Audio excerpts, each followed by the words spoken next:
Entzulikoen zorionak gaur garai Ereñon lasterketa benetan arraroa, txarrak horretzeko, kaidek markatutako lasterketak beti txarrak izaten dialako, baina beno, bizia, azkarra eta segitun pasadana.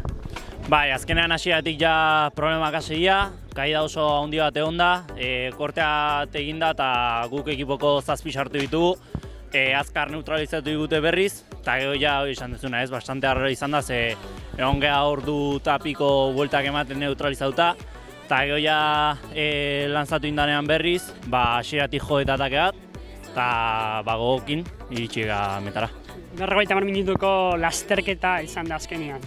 Bai, hori da, azkenean izan da kadetetako karrera bezala ez, hasieratik tope eta iritsi geha. Eskerrik asko. Zuri, eskerrik asko.